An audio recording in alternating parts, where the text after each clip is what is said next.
let's just like keep this immediate area clear. Thanks, guys.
Katie, can you hear?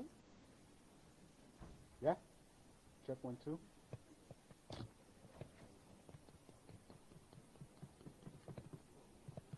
No? Okay, good.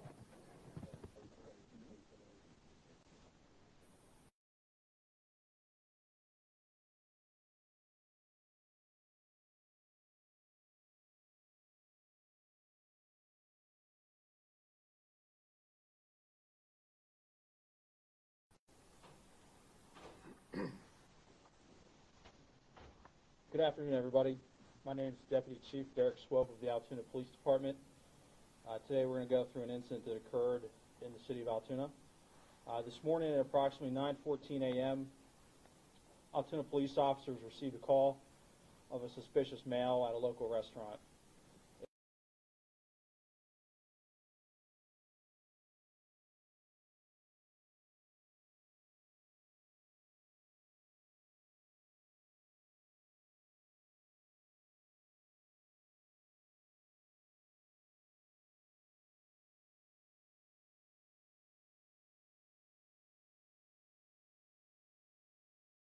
It was reported that the male matched the description of the UnitedHealthcare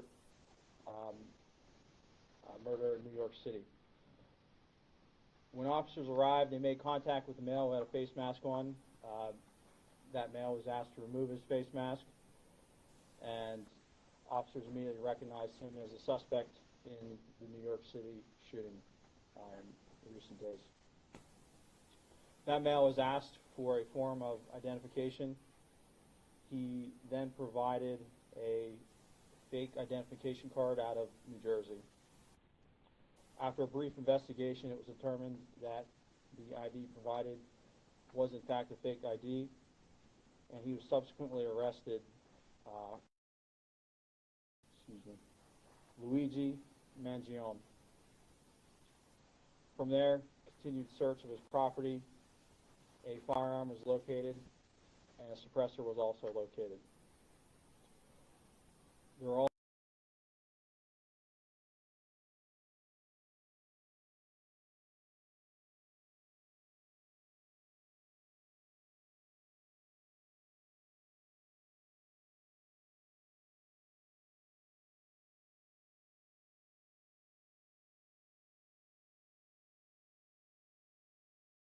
also other items of evidentiary value that were located that would assist in this investigation.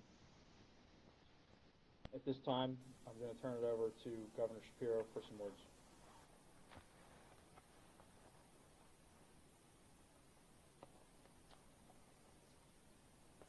Thank you, Deputy Chief Swope, and let me acknowledge and thank the law enforcement who I'm joined with today, beginning with Lieutenant Colonel Commissioner Tisch from New York. I want to begin by thanking our fellow Pennsylvania resident who acted as a hero today. Pennsylvania resident saw something early this morning at McDonald's and said something to our local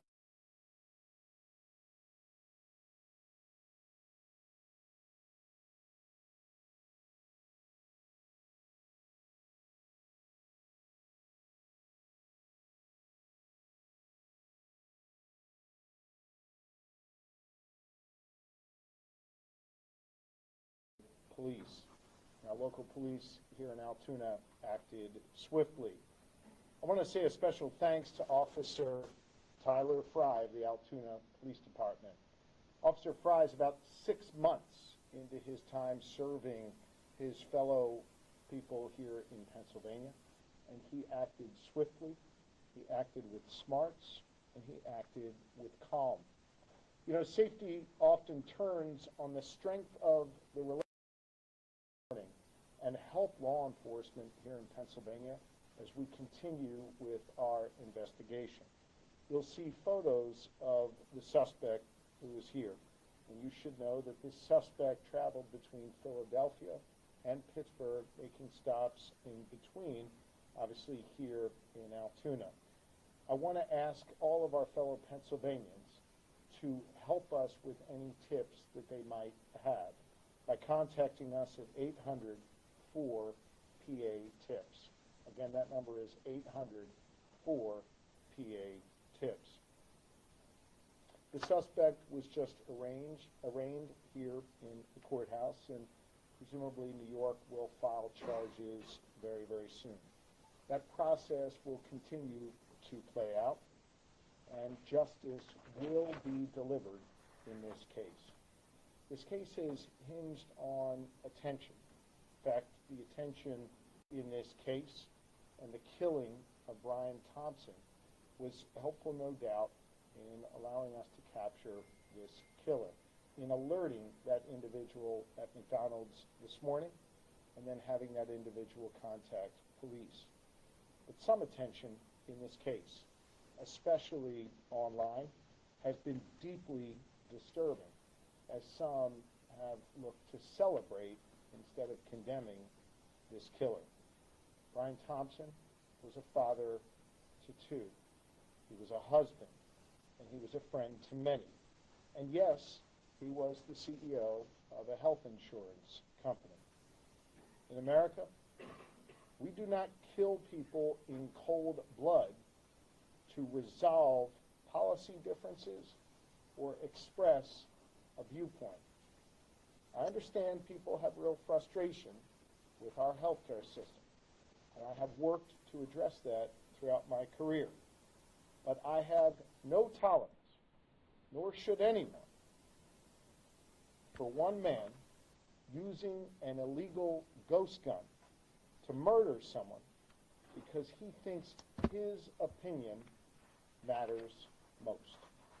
In a civil society, we are all less safe when ideologues engage in vigilante justice. In some dark corners, this killer is being hailed as a hero. Hear me on this. He is no hero. The real hero in this story is the person who called 911 at McDonald's this morning. The real heroes every day in our society are the women and men who put on uniforms like these and go out in our communities to keep us safe. This killer is not a hero. He should not be hailed. Mr. Thompson, I understand, was laid to rest earlier today in Minnesota in a private setting. As the conversation continues about this case, let's be mindful not to dehumanize him and make him just an avatar of a system that is disliked by many. He was a father, he was a husband, and he did not deserve to die like this on the sidewalk in New York City. I again want to thank all law enforcement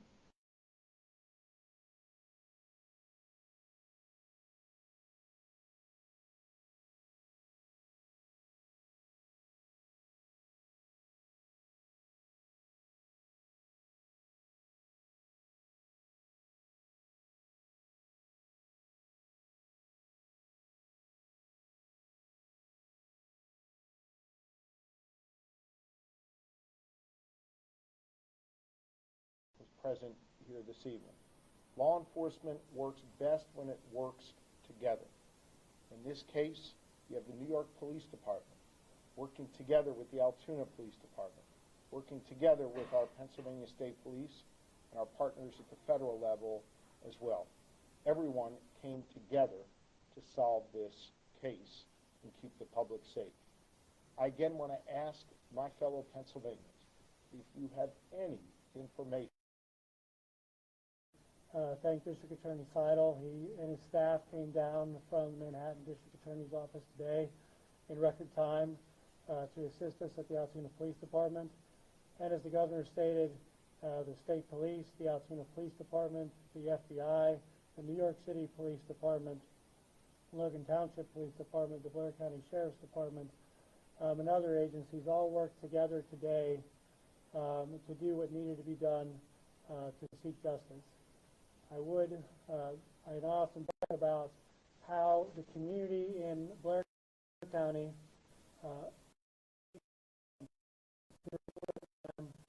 to contact local law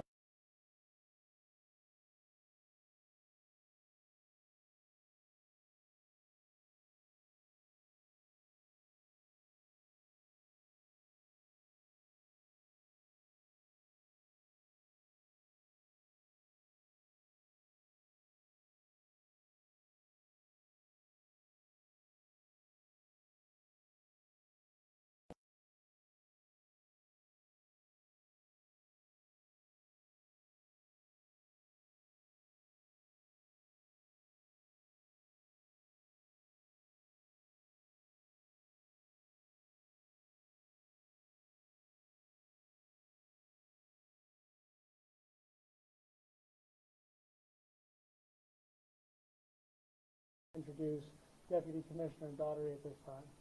Thank you. Customer at the McDonald's that seen something, says something to the McDonald's employee that called 911 and reported this individual inside of their restaurant. The men and women behind me, the detectives, some of these detectives that are standing behind me haven't been home since Tuesday when this incident happened. They've been working this case tirelessly around the clock. And when they got that phone call, immediately they jumped in their car, the police car, and raced down here to go see if this was the individual they were looking for. That's dedication. Their commitment to bringing this individual to justice is just standing behind me. And on behalf of the mayor and the police commissioner, they extend their thanks and appreciation to you as well. Here's a message to the criminal element that think that they want to commit a crime in New York City and cross state lines, county lines. The message is very clear. Police Commissioner Tish's police department will find you and bring you to justice. Just look behind me. Thank you.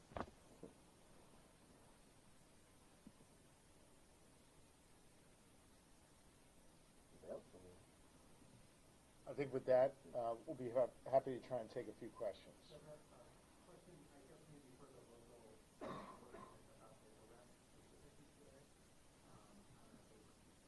We'll defer to Altoona, please. I guess I'm curious if you could hear a little bit more about the dynamic, if you could hear a little bit more about the dynamic inside that there was some detail in the affidavit about what happened when the individual acted into New York. Can you speak a little bit to his demeanor and how that played out? Sure. So it was a peaceful arrest, first and foremost. The officer quickly recognized the male as the suspect from the shooting. And within several seconds of the first contact, he had asked the suspect if he had been in New York City recently. And that really invoked a physical reaction from the suspect. He became visibly nervous, kind of shaking at that question. And he didn't really answer it directly. So that statement alone really said a lot. And the suspect didn't have to say a lot after that question to show that, he was very nervous at that point. Was that the officer that the governor mentioned who knew on the job, who was involved in that? Yes, so Officer Fry's here to my left. Officer Fry, you can step this way a little bit. And then his partner that he was with, Officer Joe Detweiler. Officer, could you identify yourself when you described that whole interaction and what played out? Yeah, Patrolman Fry, Tylerfrye. So whenever we got on scene there, we were able to pretty much find where he was at in the restaurant.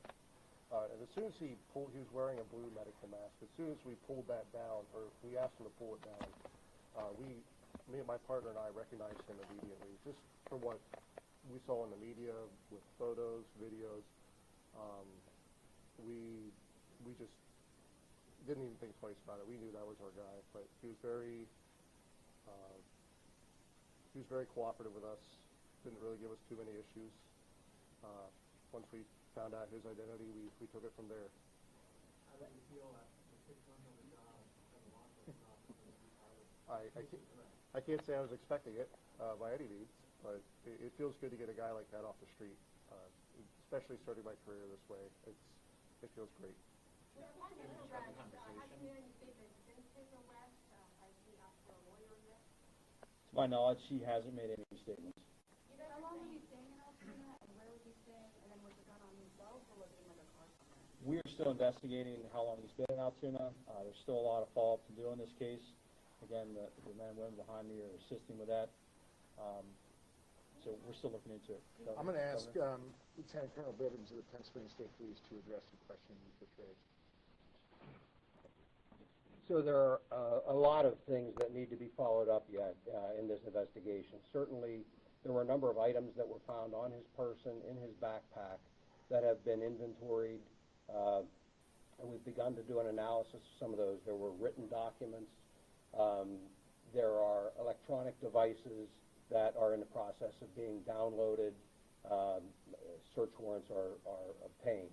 And so over the next hours and days, those efforts will continue, and we're going to take a closer look at all of the information that we can glean from that regarding his activities up until and during the time of the homicide, his flight from New York, and we know that he has been in Pennsylvania, excuse me, for several days. And so part of that investigation will also focus on trying to retrace his steps. We've already identified businesses, for example, that he frequented in this area and activities that he engaged in. That led us to more evidence. And so all of that is becoming kind of a mountain of evidence that has to be analyzed and looked at.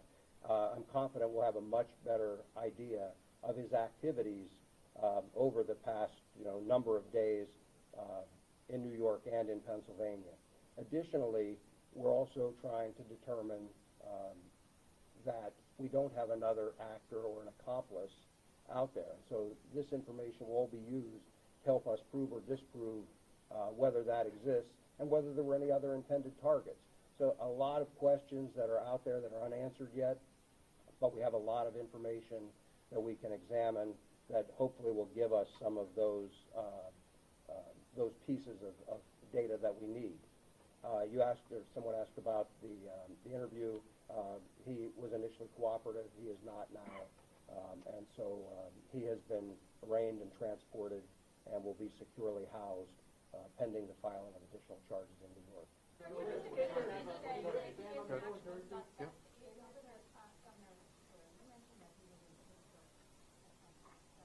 Yes. We're not going to get into any more details at this time. We would like to hear from any Pennsylvanian or any Pittsburgher who had any sightings or any dealings with the individual. That's why I specifically asked for anyone with tips to share that with us. Can you talk about the extradition to New York? How does that process work? I know that you have your ATM, but what happens with the New York budget? And how long does it take? Thank you. So that answer depends. Once the charging documents are filed in the state of New York, we will file a fugitive justice complaint against the defendant. He'll be brought before a common pleas judge shortly thereafter, when the defendant will be presented with the option to waive his extradition or to contest his extradition. If he waives his extradition, we of course will make him available to the NYPD and the Manhattan District.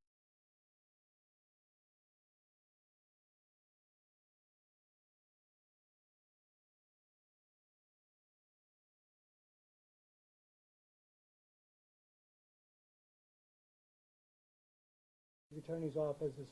On the matter of the backpack itself right now, the backpack itself, you have the one that was in New York. Do we know if that's the same one that he had at the time of the shooting there, or is this backpack that we have here the one that he may have acquired? And finding inside, the silencer and cash and foreign currency as well. Is that correct?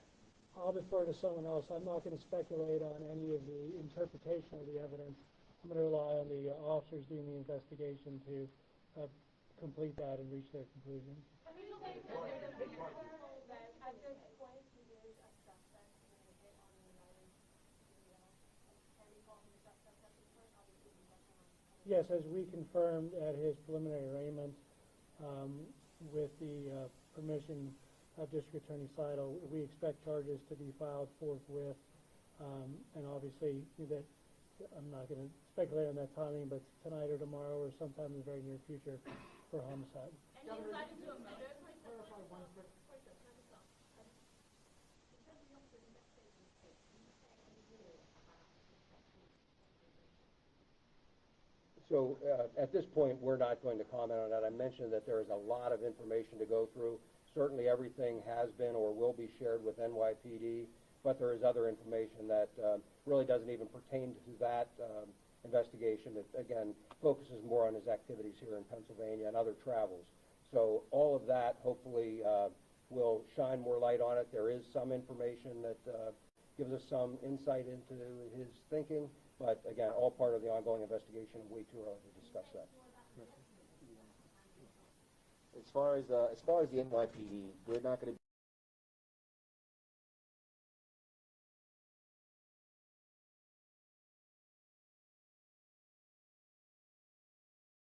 Chief of Detectives Joe Kinney will update the media at one police department. But I will be happy to talk about that. The Commissioner Tish and the New York City Mayor did FaceTime Officer Fry, and then thanked them for their service. So that was he got a pretty cool phone call from the mayor and our police commissioner. Do we know how he got to Pennsylvania? Was it through aircraft, train, bus? How did he arrive in Pennsylvania? Again, we do have a good idea of that, but all part of the ongoing investigation. Just to clarify, Governor, you had suggested, I think I heard you, I don't know if I heard it right, that the request from the Department of Public Officers to Philly, and then from there he would go on to state next year, or is that your, could you be any more specific about how you think this will work? Well, again, I'll jump in. It's all part of the ongoing investigation. So yes, we do have a good idea how he got from Philadelphia to Pittsburgh, but there are some gaps in time. And so before we start laying out a timeline of his travel, we really need to work through all of that. And so we know that at some point it is likely he was in a variety of locations across the state, to include Philadelphia, Pittsburgh, and points in between. again, that'll all be part of the, logically, he's caught here in Altoona, so logically, he was in those locations first. But again, the timeline of all of that will be part of the ongoing investigation.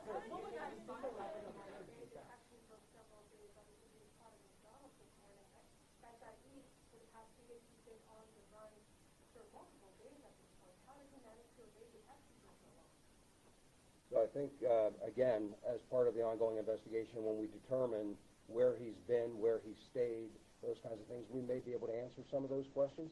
But right now I will tell you that based on everything that we have seen, he was very careful with trying to stay low profile, avoid cameras, not all that successfully in some cases, but that was certainly the effort he was making.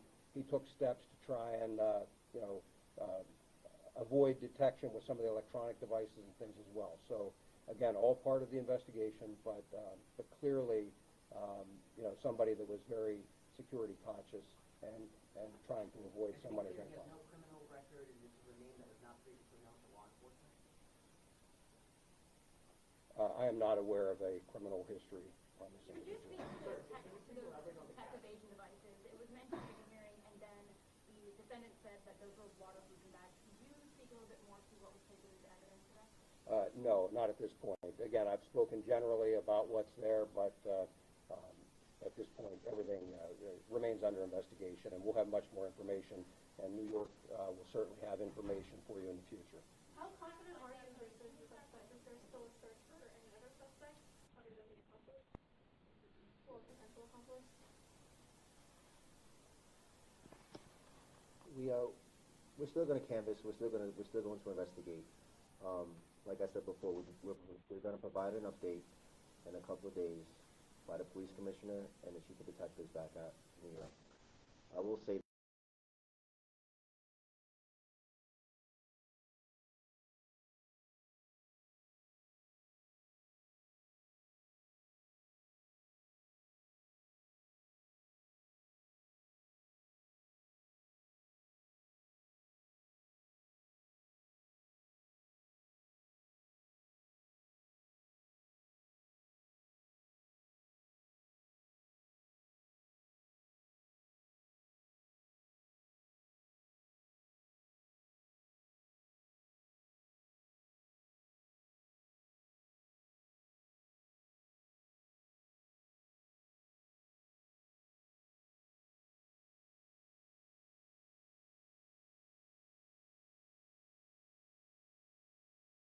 this, though, if anybody out there that has any information that they think that will help this case, to please contact our tip line, which is 1-800-5777-TIP. And remember, all calls are kept confidential.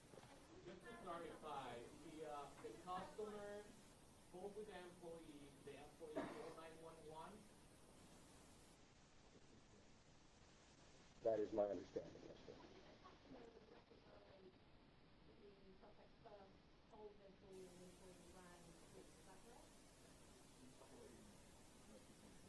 Yes, my understanding, I was just confirming, but my understanding is the employee became suspicious, thought they recognized, and wanted someone to check it out further. Yes, that's what I'm saying. I'm sorry, did I say the employee? The customer recognized, notified the employee, and wanted someone to check it out further.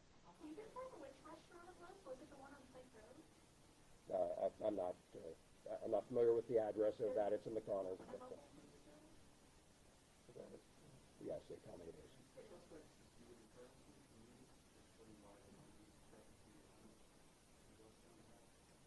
Again, we're not going to talk about what was found in the bag. We have accurately cataloged everything that was in there, and that'll be a matter for the future. Could you repeat what you said in court about that money? Substantive difference, or to try and prove some ideological point. That is not what we do in a civilized society. That was true in Butler. It was true in New York City. It's true anywhere. That is not how you make progress in this country. The person, the suspect here, who shot at that CEO and killed that CEO is a coward, not a hero. And we need to make sure that in this country, we get back to having a civil discourse about our differences. And that is an important lesson coming out of Pennsylvania, and it is one that I think the rest of the nation needs to hear as well. On a law enforcement side, I will tell you that I am incredibly proud of the Pennsylvania State Police and local police in Butler and here in Altoona, who responded in a way that kept others safe and saved other lives. That was true at the fairgrounds in Butler, and it was true here today in Altoona. Had that local Pennsylvanian not spoken up, had that wonderful police officer who's been on this job for 6 months not acted calmly and swiftly, God knows what could have happened. I think the lessons coming out of Pennsylvania are that violence is not a way to answer questions and address problems, and that we have the gift of law enforcement here in this Commonwealth who care deeply about the safety and well-being of our fellow Pennsylvanians and our fellow Americans, and I commend them for that. Thank you all.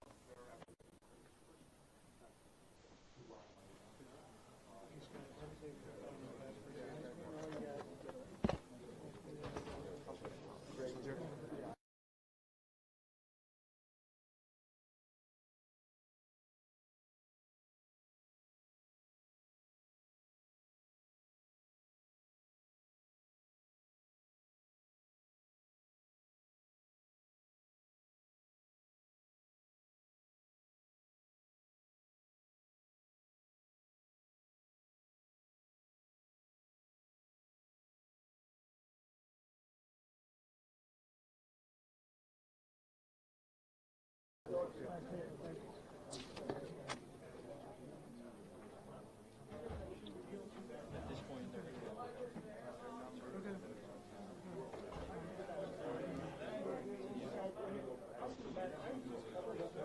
you need anything else, let us know. We're going to send you stamps certified copies of certificates tomorrow. Yeah, that's my phone number. So text, call again.